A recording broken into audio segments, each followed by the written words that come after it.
The Indianapolis Colts head down to Baltimore to face the Baltimore Ravens in week number 3. The Colts will have their hands full trying to contain Lamar Jackson and the undefeated Ravens.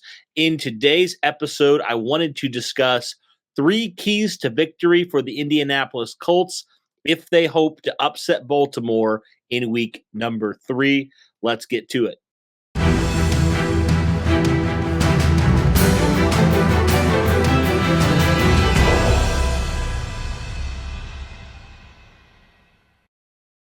All right, what is going on, guys? Welcome back to another episode of Bring the Juice.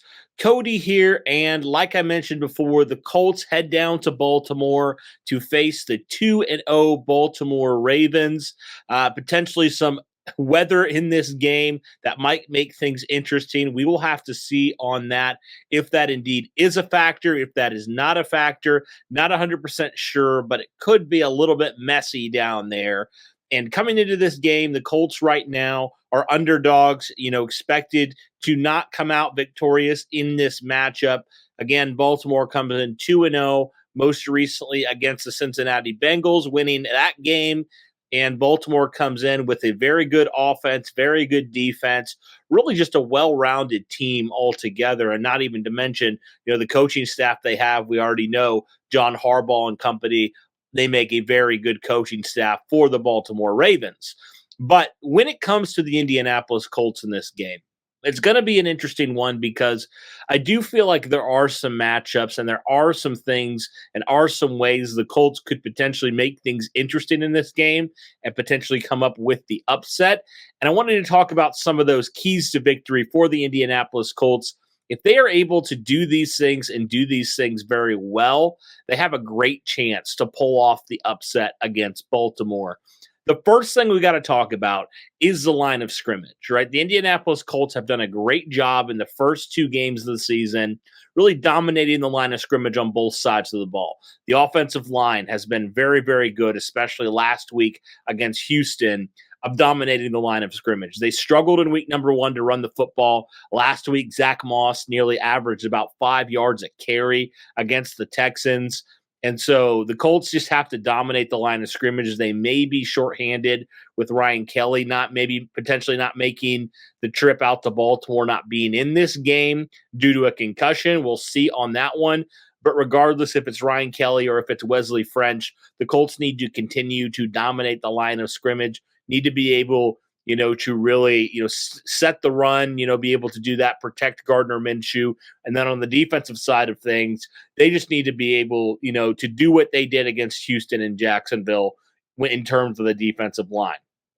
Baltimore in this game is going to potentially be down 2 of their starting offensive linemen, left tackle and also center in this game, 2 guys that play at really high levels. So the fact that the Colts might be able to, have that advantage right there, without those 2 guys in this matchup, I think is definitely huge for them. They've had, honestly, for their defensive line, they've had some good matchups, the last couple weeks. Obviously Houston with all their injuries last week, the Colts were able to take full advantage, get 6 sacks, 9 quarterback hits. They were able to really dominate. And so the fact that now Baltimore comes into this game potentially without 2 of their starting 5 offensive linemen is definitely huge in this game. And so the Colts need to just continue to do what they do. They need to shut down the run game, with Gus Edwards and all those different players, and also Baltimore kind of dealing with some injuries to the running backs as well. So the Colts need to do exactly what they did against Dameon Pierce,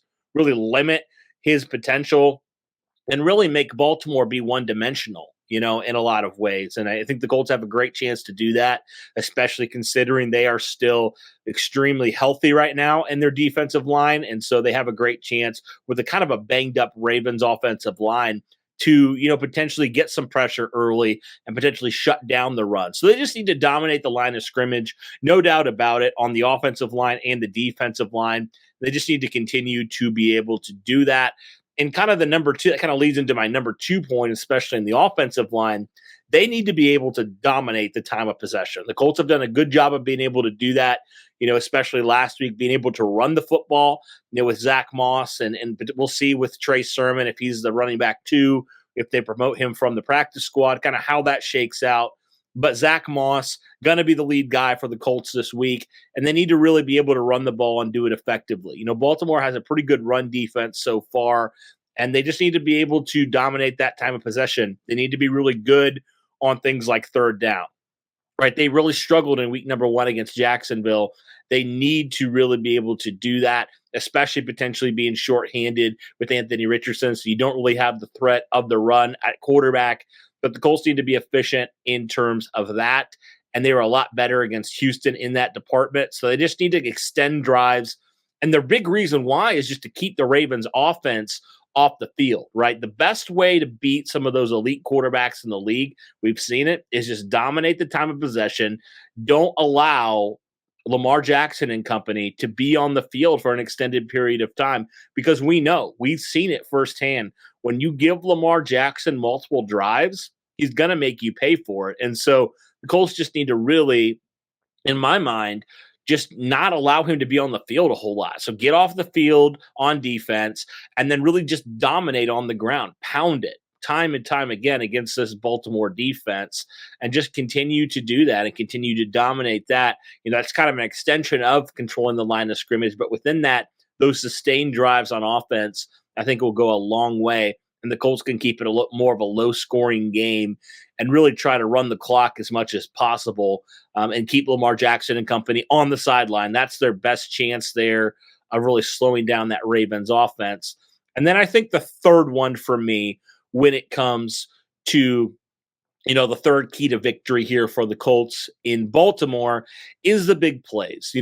We'll see on the weather. The weather may not allow this to happen, but if the weather is semi-decent, the Colts definitely need to hit on some big chunk plays. They haven't had a ton of those so far throughout the course of the season, but they have different weapons that could potentially thrive here. The Ravens will be without, most likely, their top corner and Marlon Humphrey, and also one of their starting safeties as well. So that is definitely something the Colts can take advantage of potentially. Michael Pittman, Alec Pierce, Josh Downs, all these different guys, Kylan Granson. How can the Colts potentially push the ball down the field, have some big chunk plays down the field? And then on the flip side of things, can they limit the big plays from Baltimore? Again, we'll see if Odell Beckham plays in this game. I know there's been kind of back and forth. He hasn't practiced all week, so we'll see on that. But regardless if he does, Baltimore still has some pretty decent receivers led by rookie Zay Flowers, who is just a big play waiting to happen. So the Colts need to do a good job of containing this Baltimore vertical threat. We already know, obviously, the threat of Mark Andrews, need to contain him, but really just not allowing Baltimore to hit on those big plays.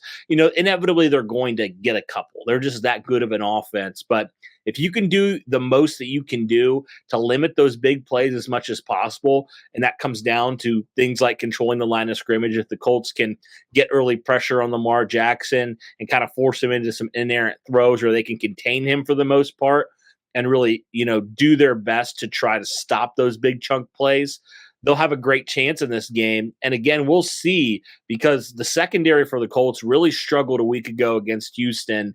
And, if Zay Flowers gets going, it's going to be hard to stop them. So they need to hit on some chunk plays from them, and they need to limit some chunk plays from Baltimore in this game. And if they're able to do that, able to kind of rattle Lamar Jackson as much as possible and actually finish, because that's a big thing. You can get some pressure on Lamar, but if you can't finish and you allow him to scramble for 10 to 12 yards, that's just not going to happen. So they definitely need to be able to do that to really, limit Lamar and what he's able to do. You can never fully contain a player of Lamar's caliber, but if you're able to kind of limit him and what he's able to do, pushing the ball down the field and things of that nature, it'll definitely be a big boost to your team. And if you can keep it kind of a slog fest out there, that will definitely, I think, go in the Colts' advantage. But guys, let me know your thoughts. Those are the three keys to victory I have. Again, number one, controlling the line of scrimmage on the lines, offense and defense. Number two, dominating the time of possession, keeping Baltimore off the field offensively. And number three for me, hitting on some big chunk plays and also limiting Baltimore's chunk plays as well. So guys, let me know your thoughts in the comments below. If you guys are new to the channel, be sure to do me a huge favor. Hit the like button, hit the subscribe button, turn on the notification bell so that you guys are in the loop when we drop fresh new content just like this. And guys, we are nearing 17,000 subscribers. So if you guys would do us a big favor, if you haven't yet, because I know there's a lot of people who check out our videos who haven't yet subscribed, if you guys would consider that and help us, we are under 50 away from hitting that 17,000 goal. But guys, thank you so much for tuning in. We really do appreciate all the support. You guys are the best. It means a ton. And thank you guys so much. And we'll see if the Colts can hit on some of these keys to victory on Sunday against Baltimore. Thanks, guys. Have a good one. And as always, go Colts.